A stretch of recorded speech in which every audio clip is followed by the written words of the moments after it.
how I check my chargers for fault, because these fires, while the wheel is being charged, could be because of your charger.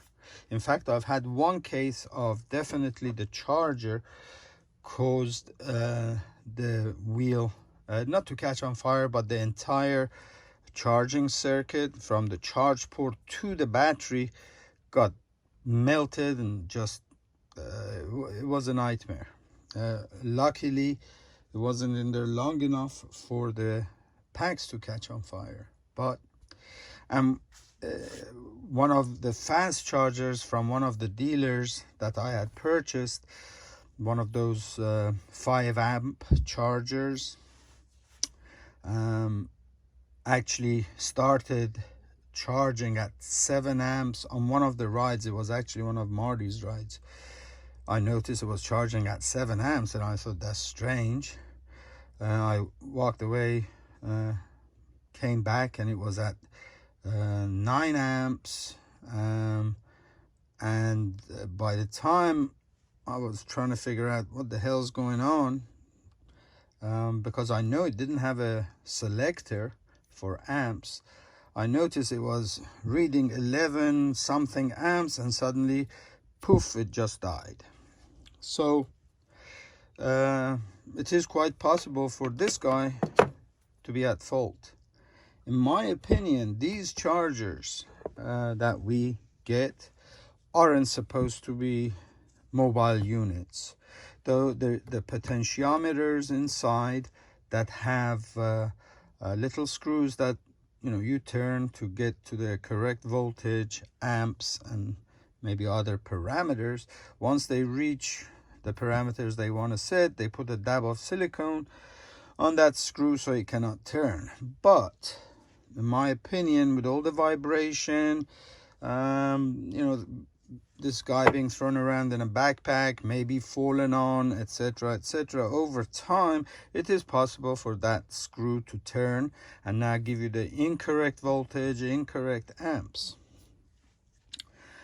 In my opinion, it is very good to have separate chargers. One that stays in the house, doesn't get moved around, and a good reliable charger.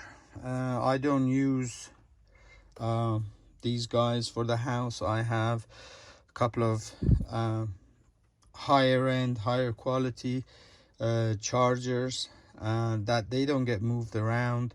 I have set them to the parameters that I want, and they always stay there. They are screwed into my bench. They don't get moved around. So I still check those chargers. Anything man-made, can go bad over time for no apparent reason. So I do check them, but not as often as I check chargers that I carry around with me. I don't have one of those fast chargers that most of you guys use to show you, but the idea is the same. This is a Gotway OEM 3 amp charger, but idea is the same. The only thing is the OEM charger, only pin 1 and 5 are live, pins 2 and 4 are not. All the Gotway wheels, 100-volt wheels, pin 1 and 2 is positive, pin 3 is null, nothing, it's not a live wire, pin 4 and 5 is negative. So the first thing I check is on my mobile units I check for any shorts. If there is any shorts inside here due to vibration or whatever, if a wire has come loose, has been unsoldered for whatever reason, or if in the neck here, if people have been pulling on the wire instead of grabbing this guy, or if it wasn't well made and the weld is broken and it's come loose. So I check for shorts. And how do I do that? You get your voltmeter, you put it on continuity, Come on. Okay, there's the symbol for tone. So basically, if there's a short, you will hear that noise. Okay, so this pin 1 and 5 are live. So I put the probe. It doesn't matter negative, positive. You're just checking for continuity. So if I put it in pin 1 and pin 5, it shouldn't tone. Mine does a tone the first time I put it in. And I don't know why, but there you go. There is no tone. So that means there is no connection between pin 1 and 5, which is the way it should be, until you plug it in. Okay, I'm going to keep it there. And now I'm going to plug it in. Now, obviously, because the circuit is now closed, obviously it's going to tone out. Okay, then I turn this guy to voltage, and obviously want to be on direct current. Okay, again, it doesn't matter which way you put these. It will show you on here if it is reverse polarity. There is a symbol right there, negative, that will show. If that comes up, it means you have reverse polarity. Okay, now I'm checking for voltage, and it should be 100.8.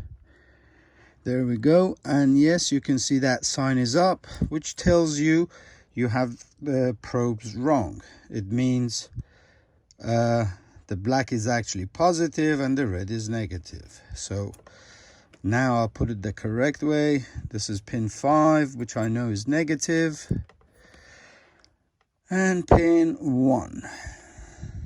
There we go, 100.8. So you know the polarity is correct, you know the voltage is correct, and you know there is no short. Now obviously if there was short, hopefully this guy shouldn't even turn on. But anyways, I'm anal, so I check everything. So what have I learned from this right now is that it is putting out the correct voltage. It is not shorted, and the polarity of this pin, of this plug is correct. Polarity won't change over time. You know, the only time it can be wrong is if whoever made it soldered the incorrect pins. But anyway, you have checked all that. You know it's good right now, this second. Now tomorrow, if I've carried this around with me, anything could, you know, could have happened. Something could have got shorted in here, etc., etc. Now, do you need to do this every time before you plug this into your wheel? Well, I'll leave that for you to decide. My mobile units, I check them before I go out on a ride. Yes, from the moment I check it in the morning until I actually go to plug it into the wheel, yes, something could have happened to the charger and it could cause an issue. But you know, unless you check it every time before you plug it into your wheel, you know, you're not going to know. But at least checking it enough times after a ride, maybe any information is better than no information. And most of the time when you're out and about, where are you charging? You're either charging inside a coffee shop or on one of the EV stations or what have you. If it happens when you're outside, no big deal. But if you're charging this inside a hotel room, inside a coffee shop, and a fire does start, it could hold you liable. It could just bring unwanted attention. So this is how I check my chargers. One thing I haven't shown you is, yes, the voltage is right. There's no shorts. But what if the ammeter, the amps potentiometer is bad and it is pushing out 500,000 amps? the only way you can check it is with an ammeter. You basically put this around a wire. For example, if I was to put it there on, if I was to put it around my heater is over there. This is the cable for the meter. If I was to put this around here, it's not going to show how many amps it's drawing, because the way that these ammeters work, it needs to be around one of the wires, the positive wire, but you know, they are all sealed together, so you know, there's no way for me to check the amps. That would be the same case for checking the amps. Once it is plugged into your wheel and your wheel is charging, if you were to put this around here, it's not going to show you how many amps it's drawing. So what I've done for that, I don't have it here, but all you need to do is create a little extension.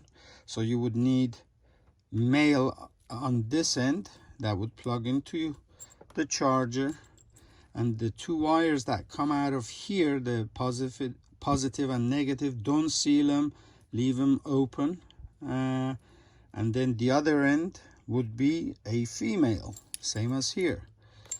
So you plug that guy into your charger and then this end into your wheel. Then you, since the two wires, negative and positive, are separate, then you can put your ammeter around the one positive wire and check for amps. See how many amps is pushing out. Yes, I know they have chargers with the display that shows you the watts, watt hours, etc., amps. But if the issue is the charger, then I don't trust anything that is on the charger. That's why I, you know, check them with my own. You can get those displays that I was talking about, the displays that you've seen on the chargers. You can buy them for a couple of bucks on Amazon. But then if you want to add it to your charger, then that's a nightmare. You got to open this up, know what you're doing, and plug the wires into the correct points.